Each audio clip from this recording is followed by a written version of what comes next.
अकीदा वही है जो हमारे अकाबिर ने बयान कर दिया और तसव्वुफ का तरीक भी वही है जो हमारे अकाबिर बयान कर चुके हैं। अब कोई सोशल मीडिया भी जो है ना, वो झूठ का ऐसा गरम बाजार है कि अल्लाह की पनाह। 9-10 साल पहले की कोई मुलाकात उठा के डालेंगे, देखो फलां की फलां बात से इंप्रेस हो गए, फलां यहाँ आ गए हमारे पास। ओ भाई, अपने आप को देख लो, तुम्हारे इन चीजों से कोई जाहिल होगा जरूर उसकी अकल पे पर्दा पड़ जाएगा। हमारे लिए तसव्वुफ वही है जो गौसे आजम ने बयान किया, तसव्वुफ वही है जो दाता साहब ने बयान किया, तसव्वुफ वही है जो मुजद्दिद अल-फसानी ने बयान किया। ये आंखों के खेल और ये करतब हमारे नजदीक तसव्वुफ नहीं है। और कोई बात नहीं मिली तो अपनी तरफ से कहानियां बना के डंगोसड़ा मारते हो।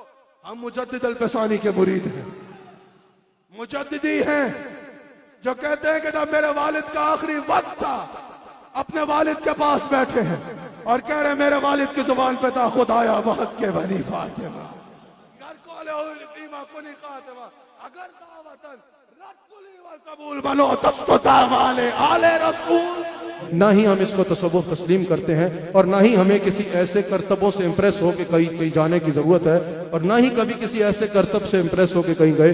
मिसाल के तौर पे सोशल मीडिया पे 9-10 साल पुरानी किसी की मुलाकात डालेंगे और बोलेंगे देखो इन्होंने परसों ये करतब दिखाया तो ये यहाँ आ गए। ऐसे झूठ मत बोलिए, अभी बड़े प्यार से बता रहा हूँ, आगे फिर बात चलेगी। अल्लाह ताला हम सबको रसूलुल्लाह अलैहि सल्लतु वस्सलाम का नमक हलाल और वफादार रखे।